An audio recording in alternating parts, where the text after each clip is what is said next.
오늘의 말씀 창세기 40장 9절부터 23절 말씀. 하나님 아버지, 목요일 아침 시간에도 주의 은혜를 함음으로 주 앞에 나오게 하시니 감사합니다.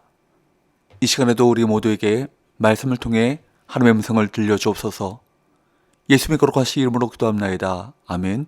할렐루야. 성교 성도 여러분, 오늘 하루도 하나님의 은혜와 평강이 여러분 삶에 넘쳐나길 축복합니다.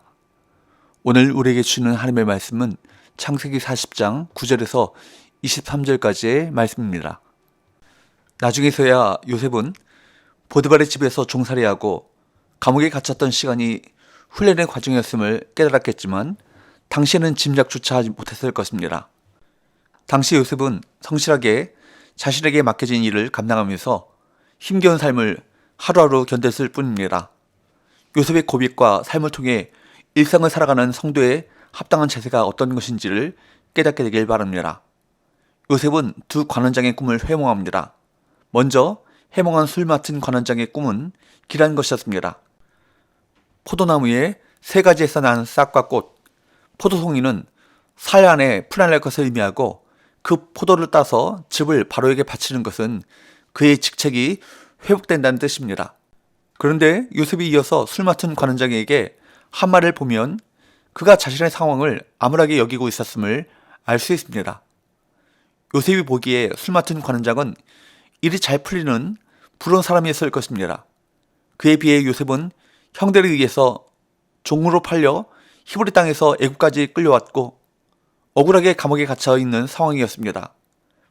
비록 노예로 팔려오긴 했지만 침대장 보디발의 집에서 모든 것을 관장할 정도로 능력을 인정받았고 억울하게 옥살이를 하고는 있지만 다른 죄수들처럼 무가치한 시간을 보내는 것이 아니라 간수장이 하는 일을 맡아서 하고 있으며 애굽의 최고위층에 속한 사람의 꿈을 자신 있게 해석할 능력까지 갖추게 되었음에도 불구하고 요셉은 지금 자신이 불행하다고 생각하며 힘있는 사람에게 건집을 받아야 한다고 느끼고 있는 것입니다. 그러나 요셉 앞에는 술 맡은 관원장만 있는 것이 아니고 떡 맡은 관원장처럼 비참한 결말을 맞이하는 삶도 있었습니다.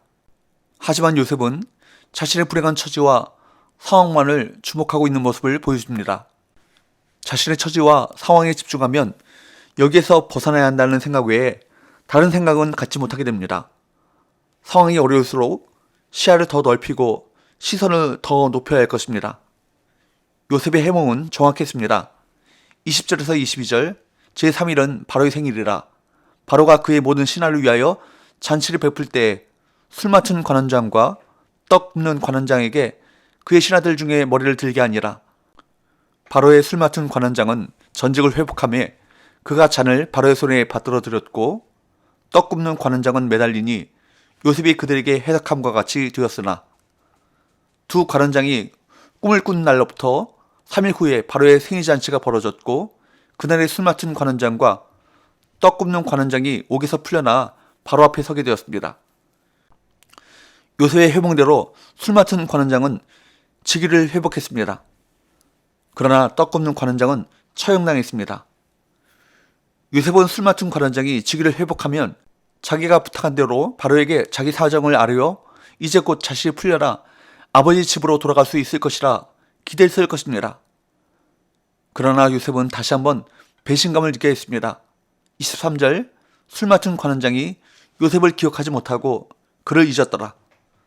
술 맡은 관원장이 요셉을 기억하지 못했다, 그리고 그를 잊었다 와 같은 말이 2번 반복되어 있습니다. 이는 요셉이 그가 복직되었다는 소식에 기뻐하며 이제 곧 옥에서 풀려날 것이라는 소식을 기다렸지만 아무리 기다려도 소식이 없어서 절망에 빠진 심정을 고스란히 전달하는 표현인 것이죠. 이것이 인간입니다. 지나가면 있는 것이 인간입니다. 하지만 괜찮습니다. 인간은 잊어도 하나님은 결코 잊지 않고 계시기 때문입니다. 그래서 결국은 다른 사건을 하나님이 만드셔서 결국 술 맡은 관원장이 요셉을 기억하도록 하십니다. 그리고 요셉을 다시 회복시키시는, 아니 회복 정도가 아니라 그보다 더욱 비교할 수 없을 정도의 복을 주시는 하나님의 모습을 보게 되는 것이죠. 사람은 우리 인생을 책임지지 못합니다. 사람은 잘 잊어버립니다. 사람은 우리의 미래가 아닙니다.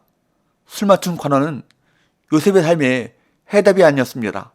오히려 요셉의 인생의 해답은 누구십니까? 하나님이십니다. 과거에도 그랬고 요셉이 감옥에 갇혔을 때도 마찬가지입니다. 미래도 하나님이 요셉의 삶의 답이 될 것입니다. 그러므로 여러분, 우리는 사람을 의지해서는 안 될 것입니다. 괜히 삶이 어렵다고 이 사람 저 사람 찾아다니지 마시고 마치 사람이 내 인생의 해답인 것처럼 매달리지 마시고 오히려 하나님을 찾으시기를 축복합니다. 하나님이 우리의 답인 것입니다. 그런데 가만히 생각해 보면 사실 이때 술 맞춘 관원이 요셉을 잊어버리기를 참 잘한 것입니다. 요셉을 잊지 않고 은혜를 갚는다고 그를 감옥에서 끌어냈다면 아마 요셉은 복직했거나 고향으로 돌아갔을 것입니다. 한번 생각해 보십시오. 겨우 그 정도 하려고 요셉이 감옥에 들어가는 고난을 당한 것일까요? 하나님의 일은 그렇게 시시하지 않습니다. 하나님의 계획은 훨씬 더 크고 놀라운 것이었습니다. 그러므로 술 맞춘 관원이 그때의 요셉을 잊은 것은 너무나 잘한 것입니다. 하나님께서 일하실 때를 기다리셨습니다. 사랑하는 여러분, 사람을 잊을지라도 하나님은 결코 우리를 잊지 않으십니다. 사람은 포기할지라도 하나님은 결코 우리를 포기하지 않으십니다. 하나님의 때가 있습니다. 하나님의 방법, 하나님의 목표가 있습니다. 그것은 저와 여러분을 사랑하여 멸망치 않게 하신다는 것입니다. 시련을 겪고 모함을 당하고 말 못할 문제를 가지고 계신 성도 여러분, 이 문제들을 여러분은 해결할 수 없습니다. 이 문제를 가지고 하나님께 나아오십시오. 그래야 해결받을 수 있습니다. 내가 기대하는 결과가 나오지 않을지도 모릅니다. 그러나 실망하지 마십시오. 당신을 하나님이 높이 들어 쓰실 것입니다. 당신을 하나님께서 축복의 사람으로 만들어 주실 것입니다. 오늘의 메시지에서 여러분과 제가 적용해야 할 것이 무엇일까요? 고난 속에 있었던 요셉은 자신보다 더 어려운 사람을 도왔다는 것입니다. 병들었다고 좌절하지 마시고 병든 자를 도우십시오. 돈 없다고 슬퍼하지 말고 나보다 돈 더 없는 사람을 도우십시오. 그들을 축복하십시오. 요셉과 같은 은혜와 축복이 저와 여러분에게 임할 것을 믿습니다. 기도합시다.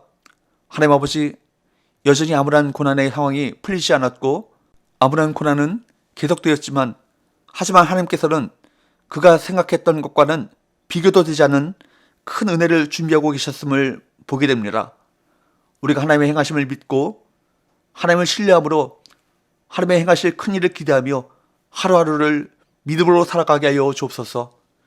예수님의 거룩하신 이름으로 기도합나이다. 아멘.